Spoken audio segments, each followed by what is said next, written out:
podcast bringing you news, reviews, information and interviews. And today, as you can see, we have our brother Sakaya Thomas in the house. He is the International Male Coordinator and Chair of the Global African Congress. And we're going to have a little bit of a discussion, and this comes straight after the visit by Prince William and the Duchess of Cambridge to Jamaica, where there have been some mixed reactions, some protests and some signs of welcome about the royals' visit to that beautiful Paradise Caribbean island.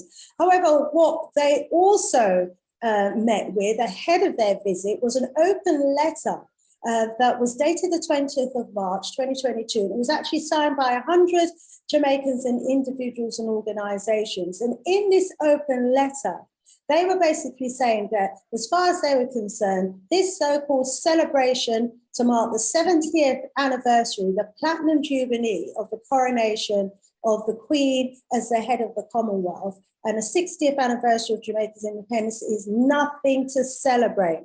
They said basically that they see no reason to celebrate 70 years of ascension of your grandmother to the British throne because her leadership and that of her predecessors have perpetuated the greatest human rights tragedy in the history of mankind. Wow, wow, wow. They certainly were not mincing their words in terms of, their feelings about the royal monarchy's role in the impact that it has had on the African diaspora and those in the Caribbean. So let's go over to our brother Sakaya, where I'd like him to share his thoughts and opinions. Why do you think there were the protests, my brother? And what do you think the royals in the Caribbean ought to be addressing during these times? Well, thank you very much, Sister Chinese, for having me on the program. Yes, indeed, I am not in any shape or form surprised at the reaction. We should know that the Royal African Company, that it was directly related to Prince Harry's great-great-grandfather, they actually started the importation of Africa and the kidnapping of Africans on the continent and brought to the New World. So the company, in fact, was called the Royal African Company. And remember, Britain entered the slave trade, the trade of Africans as slaves, after the Spaniards, the Spaniards, first then the Portuguese and the French. And they ensured that they had a monopoly of it. And so it was the best organized, because in the case of Britain, it was organized by the family, it was organized by the state, it was organized by military forces. And you should know that among the things that British did that was somewhat different from, say, for example, slightly different from Portugal, was the kind of people that at the table advising them. For example, John Locke, a British philosopher who was considered the most enlightened professor at the time. He was a member of the board of directors. And what the British did was develop scientific racism to justify the enslavement of African people. So when you speak of Jamaica, for example, over 1.5 million Jamaicans were imported from Africa, stolen away from Africa. At the time of emancipation, less than 300,000 survived. In other words, 20%, and this happened right across the Caribbean, certainly in the West Indies, 20% of the African imported from Britain survived at the time of emancipation. So that's the magnitude of the crime. And if you think of the magnitude of the crime within this context, you could see that the historians and the organization and the people who write the letters, they're reflecting accurately what's there, and in a very real sense, very politely, they have done so. Some will say that, the enslavement of Africans happened, over 100 years ago or so. Why are people still feeling that this is an issue that needs to be addressed? What would your response be to that? I tend to have very little patience for that kind of a discussion. And the reason why I have a very impatient, I have very little patience for that kind of discussion is that that statement itself indicates to me that the people making the statement understand very little about history. Okay, you don't have enslaved people for 300 years, and at the end of the enslavement period of 300 years, it's kumbaya. It's everything okay. Not at all. In order to maintain slavery, we have to understand the kind of socialization that went on the plantation. We have to think of the cultural genocide.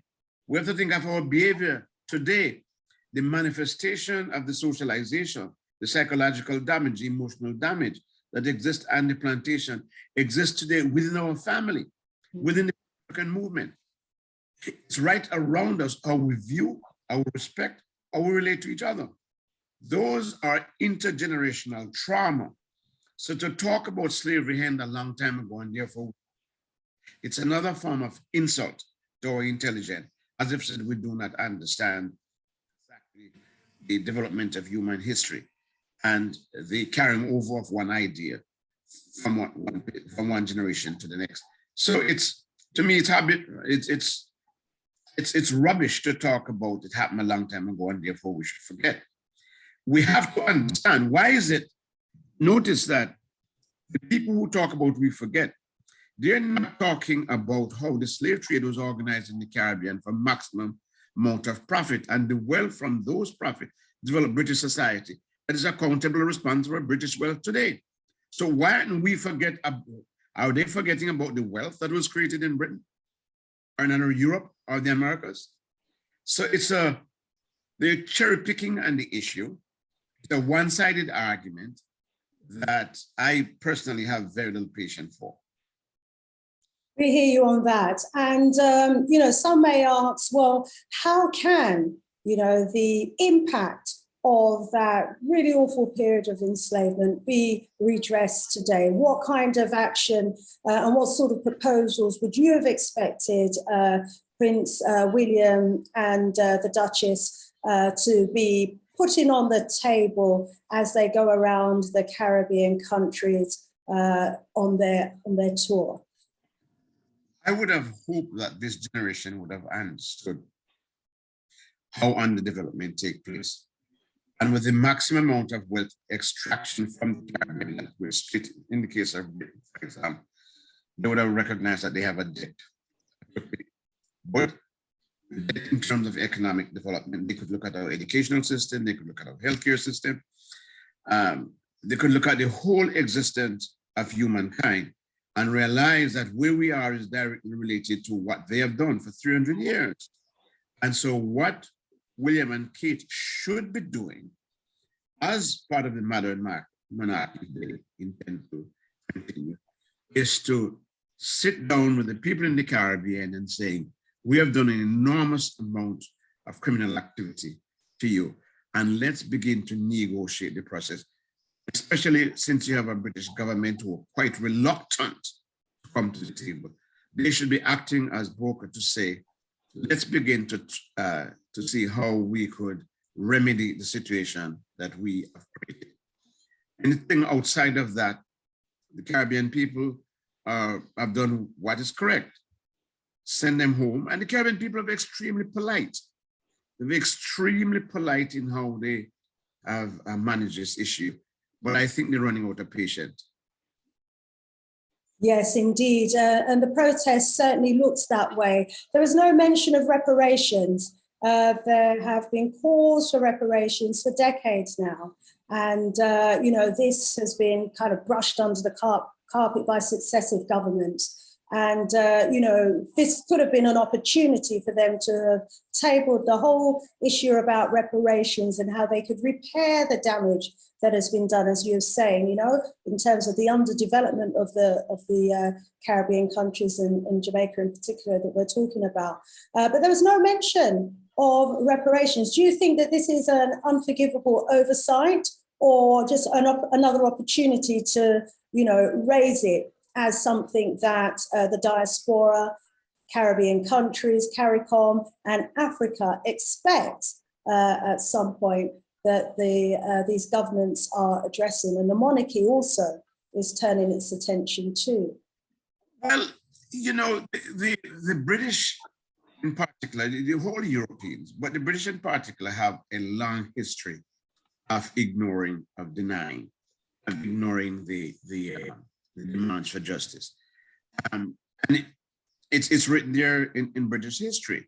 At the time of emancipation, for example, when the enslaved Africans were simply asking to improve the condition, many of them were not really, they were talking about development. Yes, so they were talking about reparation, but not the extent or the scope of reparation as we are talking about it today.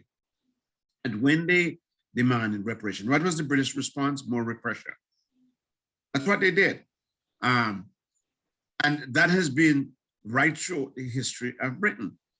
So in the last 20 years, after the United Nations World Conference Against Racism, when the international community came to the conclusion that reparation should be paid, to this day, after CARICOM have written to the British government and the European government, they have not yet acknowledged the letter. And let's not forget that former Prime Minister, David Cameron, whose grandfather was a slave owner in Jamaica, enslaved African in Jamaica.